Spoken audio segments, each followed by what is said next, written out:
Lanjut kepada materi yang terakhir atau presentasi yang terakhir kepada rekan saya, dipersilahkan.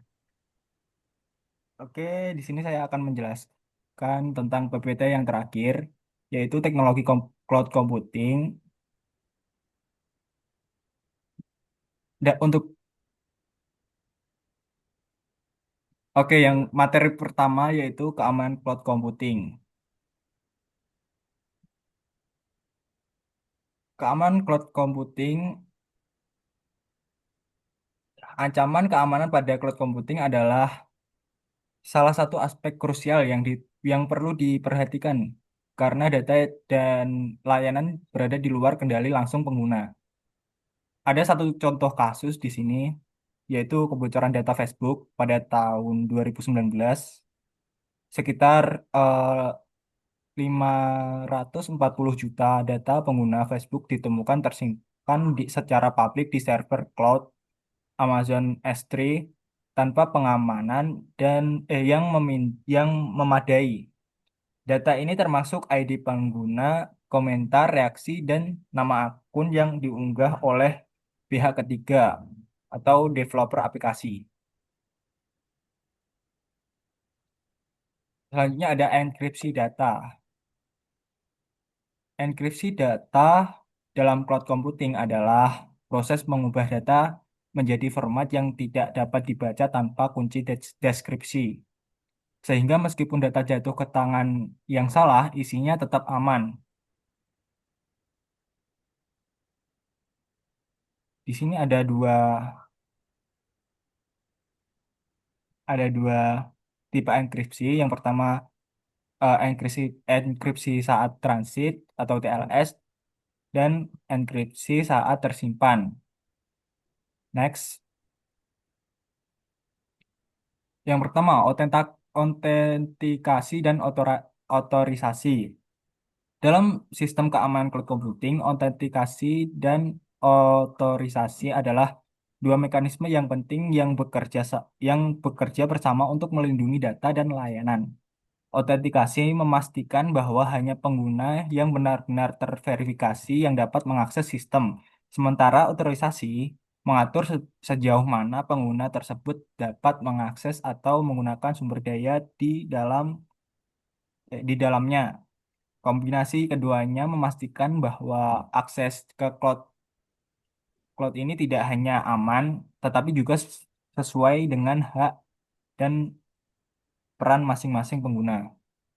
Contohnya di sini ada multi-factor authentication, yaitu metode autentikasi yang memerlukan lebih dari satu bukti identitas untuk memverifikasi pengguna. Yang kedua ada Role Based Access Control atau RBEC,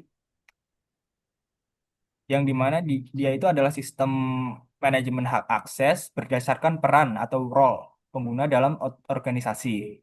Dan setiap perannya ini memiliki izin tertentu untuk mengakses data atau fungsi dalam sistemnya. Next. Selanjutnya ada keamanan jaringan cloud. Keamanan jaringan cloud ini merupakan tanggung jawab bersama antar penyedia cloud dan pelanggan mereka. Con- Contoh yang pertama itu firewall berbasis cloud. Dia itu memonitor dan memfilter lalu lintas jaringan masuk dan keluar secara real time melalui cloud. Yang kedua ada VPN dan segmentasi jaringan. VPN melindungi data selama transmisi, segmentasi membagi jaringan menjadi bagian terpisah untuk membatasi akses. Next. Selanjutnya ada standar dan kepatuhan. Standar dan kepatuhan dalam cloud computing. Yang pertama itu contohnya ada ISO 27001, standar internasional untuk manajemen keamanan informasi. Terus yang kedua ada GDPR atau General Data Protection Regulation, yaitu regulasi Uni Eropa untuk perlindungan data pribadi. Selanjutnya ada HIPAA atau Health Insurance Portability and Accountability Act, yaitu regulasi Amerika Serikat yang mengatur perlindungan data kesehatan. Next. Materi yang kedua adalah penyimpanan database cloud. Next.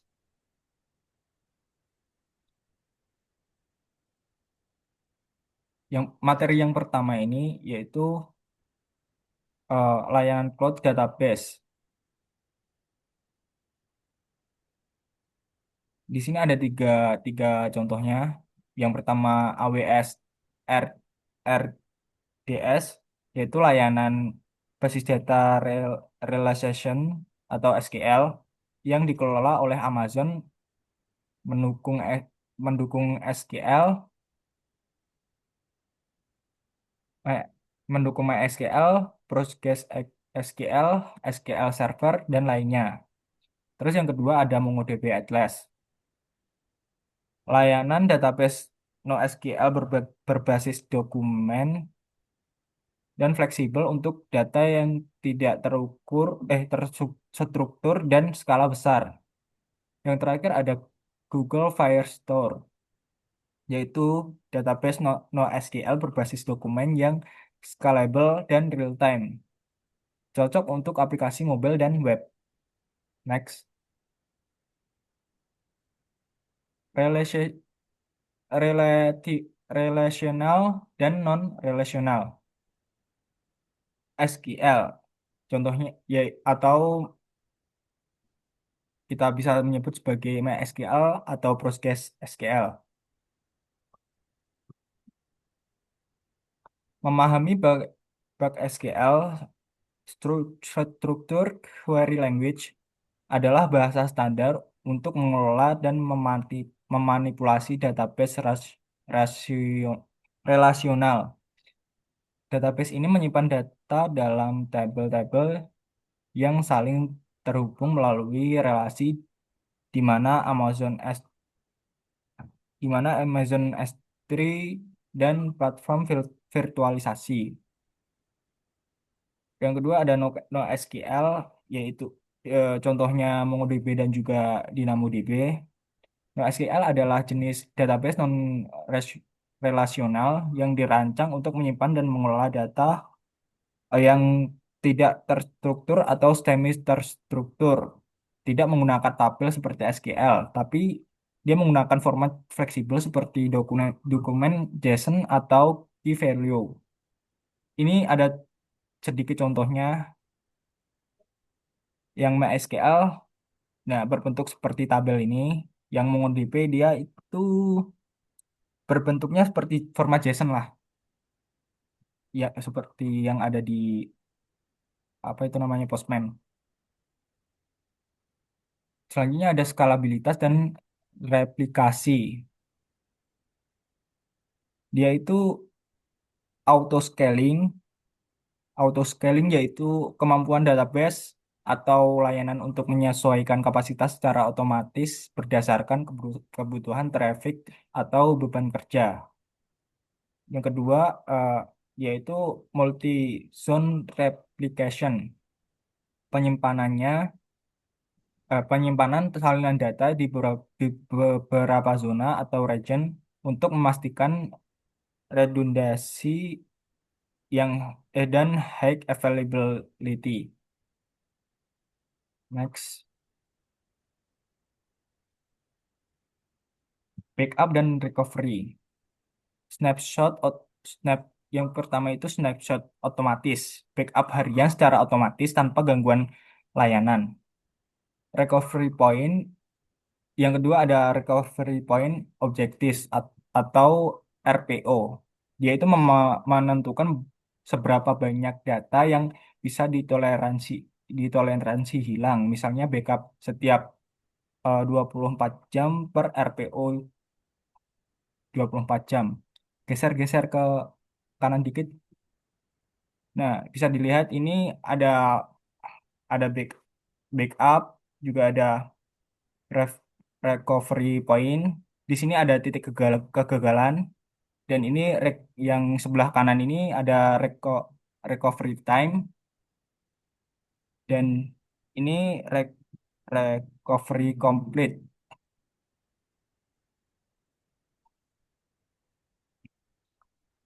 Nah, selanjutnya ada akses global dan latency rendah.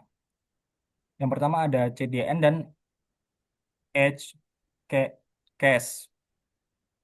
Konten statis disimpan di server terdekat menggunakan per- eh, pengguna untuk mempercepat waktu akses. Yang kedua ada multi-region deployment, yang dimana menyebarkan layanan di beberapa wilayah geografis untuk menjaga ketersediaan dan kecepatan. Oke, selanjutnya ada komputasi serverless.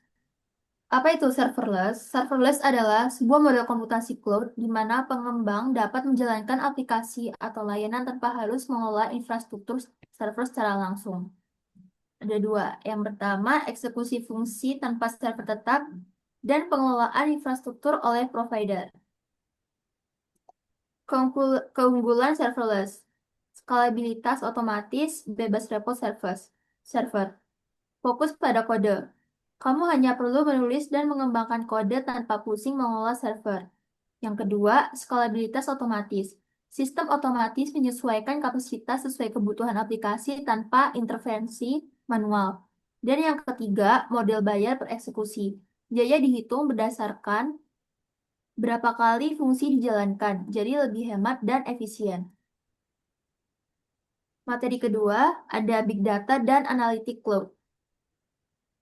Karakteristik Big Data. Big Data memiliki 5 karakteristik utama, yaitu volume, jumlah data besar, velocity, kecepatan data masuk, variety, beragam jenis data, veracity, keakuratan data, dan value, nilai yang bisa diambil. Kelima aspek ini penting untuk mengelola dan memanfaatkan Big Data secara efektif. Karakteristik Big Data. Ada 3. Yang pertama, volume besar. Big Data mencakup data dalam skala sangat besar, dari jutaan hingga miliaran entry. Berasal dari sensor, media sosial, transaksi, dan lain-lain. Yang kedua, variasi data. Data tidak hanya berupa teks, tapi juga gambar, video, audio, log, dan lainnya. Baik terstruktur maupun tidak terstruktur. Yang ketiga, kecepatan real time. Data dihasilkan dan perlu diproses dalam waktu nyata atau real time. Contohnya data transaksi, traffic, atau media sosial. Layanan Big Data Cloud ada 3. Yang pertama, AWS EMR atau Elastic MapReduce. Jalankan Big Data Framework seperti Hadoop dan Spark dengan skalabilitas otomatis di AWS. Yang kedua, Google BigQuery. Layanan analitik data serverless yang sangat cepat untuk query skala besar menggunakan SQL. Yang ketiga, Azure Synapse Analytics. Platform terpadu untuk integrasi data, analisis real-time, dan data warehouse dalam satu ekosistem. Analitik real-time dan batch. Ada 2. Yang pertama, real-time streaming dan batch processing. Visualisasi dan BitTools. Yang pertama, Looker, Tableau, Power BI. Merupakan tools visualisasi data yang populer dan banyak digunakan dalam bisnis intelligence. Mereka membantu menyajikan data dalam bentuk grafik, tabel interaktif, dan dashboard yang mudah dimengerti. Yang kedua, integrasi mudah dengan cloud. Tools ini mendukung koneksi langsung ke berbagai layanan cloud seperti Google BigQuery, Microsoft Azure, dan Amazon Web Service, sehingga data bisa diambil dan dianalisis secara real-time. Yang ketiga, fokus pada insight. Fungsinya bukan sekedar menampilkan data, tapi untuk Google BigQuery, Microsoft Azure, Amazon Web Service. Hal ini memudahkan pengambilan keputusan yang lebih cepat dan akurat. Data masuk, stream, dan batch akan menjadi real-time, lalu bisa menjadi insight cepat, Hadoop dan Spark Batch, dan insight periodik. Selanjutnya ada materi integrasi dan interoperabilitas. Tantangan integrasi ada 3. Yang pertama, data silo. Data tersebar di berbagai sistem, sulit diakses bersama. Yang kedua, inkompatibilitas antar platform. format file, API, dan protokol yang berbeda-beda. Dan yang ketiga, minim standar integrasi, sulit menyatukan sistem lama dan baru. Solusi API dan middleware. REST API dan GraphQL merupakan standar modern dalam pertukaran data antar sistem. REST API sederhana dan umum digunakan, sedangkan GraphQL lebih fleksibel, hanya mengambil data yang dibutuhkan. Middleware Cloud Native. Tools seperti Kong, MuleSoft, dan Apache Camel berfungsi sebagai penghubung antar sistem, mengintegrasikan sistem lama atau on-premise dengan aplikasi modern, cloud atau mobile, dan menyederhanakan alur komunikasi data antar aplikasi. Manajemen akses dan keamanan. Ada 3. Yang pertama, autentikasi, mengontrol siapa yang boleh mengakses data. Yang kedua, throttling, membatasi jumlah permintaan untuk mencegah overload. Dan yang ketiga, monitoring, untuk memantau performa dan penggunaan API secara real-time. Sini ERP atau database lokal akan menjadi API gateway, lalu aplikasi cloud, aplikasi mobile.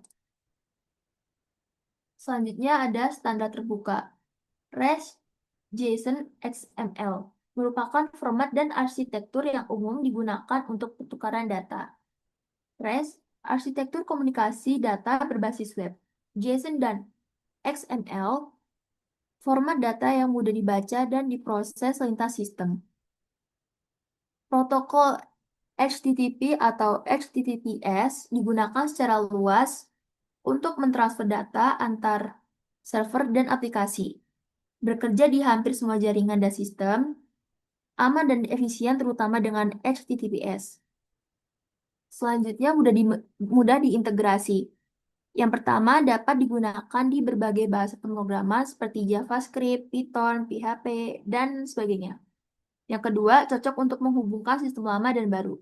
Dan yang ketiga, mempermudah pembangunan aplikasi berbasis web, mobile, maupun cloud.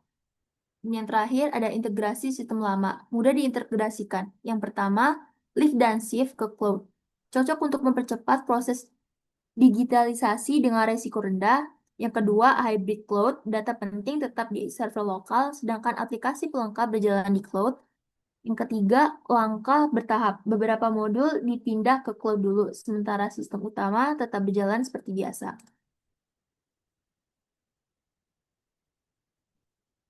Selanjutnya akan dilanjutkan oleh teman saya. Baik, selanjutnya terkait tentang DevOps dan CI/CD. Langsung saja kita ke pengertiannya.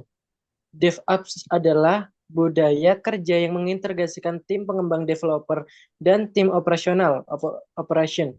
CI/CD adalah otomisasi pengembangan di mana kode diuji dan dirilis secara cepat dan aman untuk mengurangi bug dan mempercepat peluncuran. Keuntungan utamanya otomisasi build, mempercepat siklus, meringankan kualitas stabilitas.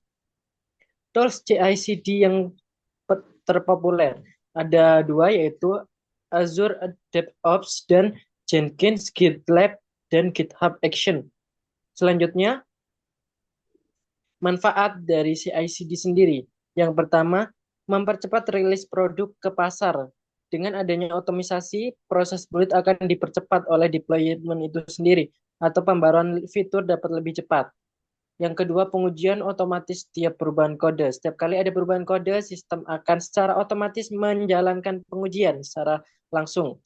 Dan yang berikutnya, kualitas kode yang meningkat secara konsisten. Karena pengujian dan integrasi berjalan terus-menerus, maka kualitas akan meningkat secara beriringnya waktu. Dan selanjutnya kita lanjut ke edge computing, yang dimana konsep edge computing ini sendiri ada 3. Pemrosesan data di dekat perangkat atau di dekat edge sendiri. Yang kedua, mengurangi latensi, mempercepat respon. Dan yang ketiga, ideal untuk sistem real time itu sendiri. Selanjutnya, contoh dari penggunaan edge computing dan integrasi dari edge dan cloud itu sendiri. Yang pertama, smart city, yang dimana smart city adalah sebuah data dari perangkat seperti kamera, lalu lintas sensor kualitas udara, dan lain-lain. Yang berikutnya, kendaraan otonom, Mobil tanpa pengemudi memproses data dan sensor onboard seperti kamera, radar, dan lain-lain. Yang selanjutnya ada arsitektur hybrid, yang dimana kombinasi edge computing dan cloud computing ini disatukan. Data diproses di edge, kemudian direspon cepat melalui sinkronisasi ke cloud pusat untuk analisis dan penyimpanan jangka panjang. Dan yang terakhir, kesimpulan. Cloud computing membawa banyak manfaat seperti fleksibilitas tinggi dalam mengelola sumber daya. Yang selanjutnya, keamanan data yang kuat melalui enkripsi dan kontrol akses. Yang ketiga, efisiensi biaya dengan model bayar sesuai penggunaan.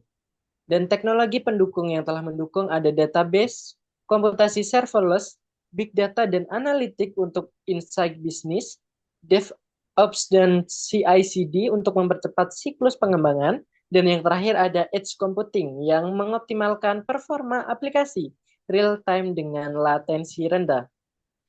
Sekian, terima kasih presentasi dari kelompok kami. Kurang lebihnya mohon maaf, saya akhiri. Wassalamualaikum warahmatullahi taala wabarakatuh.